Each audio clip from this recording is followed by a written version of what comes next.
Muito boa tarde e bem-vindos ao programa A Terra é um Só País, um espaço de autoria da Comunidade Bahá'í de Portugal.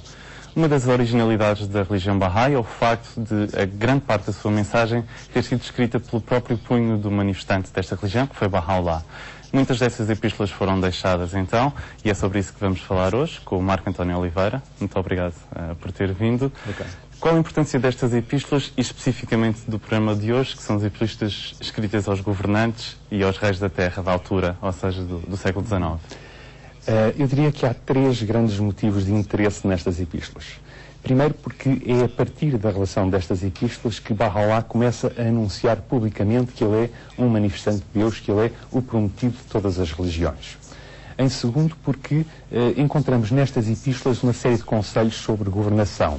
Conselhos esses que têm a ver com a importância de não sobrecarregar os povos com impostos, a importância de ser justo em todos os atos de governação, entre outros.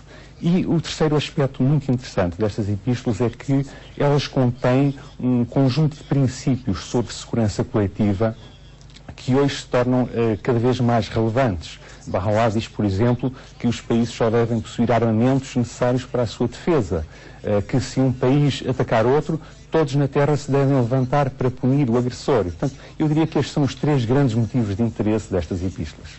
Eu referi há pouco que foram reveladas no século XIX, portanto, aos governantes e reis da terra da altura. Exatamente quando é que começaram a ser reveladas e enviadas, então, aos líderes da terra na altura? Estas epístolas foram reveladas durante o terceiro e quarto exílios de Baha'u'lláh. No final do terceiro exílio, portanto, na cidade de Adrianópolis, Baha'u'lláh revela uma primeira epístola que é chamada Epístola aos Reis, a Suri Muluk. É uma epístola em que Baha'u'lláh se dirige coletivamente a todos os reis da terra, onde lhes dá uma série de conselhos sobre governação e segurança coletiva, como eu disse há pouco. Nessa epístola ele diz, por exemplo: ó reis da terra, nós vos vemos aumentar todos os anos as vossas despesas, o peso das quais colocais sobre os vossos súbditos. Isso, em verdade, é inteiro e vergonhosamente injusto. Não os roubeis a fim de construir palácios para vós próprios. Em vez disso, escolhei para vós o mesmo que escolheis para eles. Portanto, como eu disse, esta é a primeira epístola. Neste terceiro exílio, há ainda outras duas epístolas que merecem destaque. Há uma primeira epístola dirigida a Napoleão III, onde Baha'u'lláh elogia o imperador francês, porque no fundo ele era o dirigente da grande potência europeia da época. A França, na época, era uma potência militar e cultural muito importante.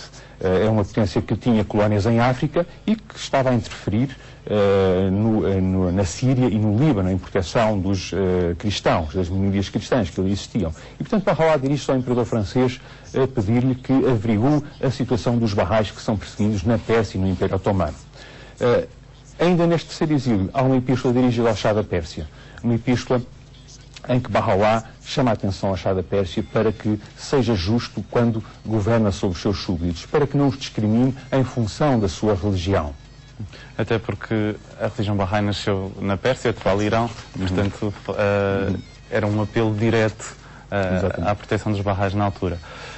Já falámos do terceiro exílio. No quarto exílio, quais é que foram as epístolas mais importantes? No quarto exílio há uma série de epístolas que são ainda reveladas para reis e governantes, mas há aqui três que eu acho que são particularmente interessantes. Há uma epístola à Rainha Vitória, que é uma epístola que tem um tom elogioso, onde Baha'u'lláh diz, por exemplo: fomos informados que tu proibiste o tráfico de escravos, tanto de homens como de mulheres. Isso, em verdade, é o que Deus ordenou nesta revelação maravilhosa. Deus, em verdade, destinou-te uma recompensa por isso. E diz mais adiante: soubemos também que entregaste as rédeas do conselho nas mãos dos representantes do povo.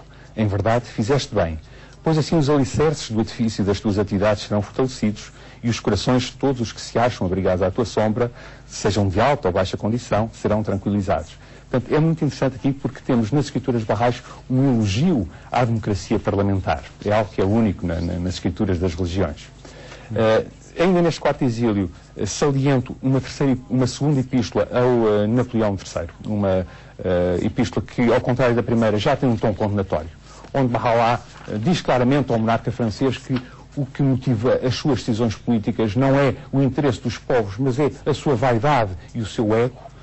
e ele vaticina a queda de Napoleão III. Ele diz-lhe: devido ao que fizeste, o teu reino será lançado à confusão e o teu império passará das tuas mãos por punição daquilo que maquinaste. Ora, nós sabemos que isso veio a acontecer, que Napoleão caiu após a guerra franco-prussiana de 1870. Só queria ainda salientar, das epístolas reveladas aos reis e governantes neste tempo, neste quarto exílio, há uma epístola também ao Papa Pio IX.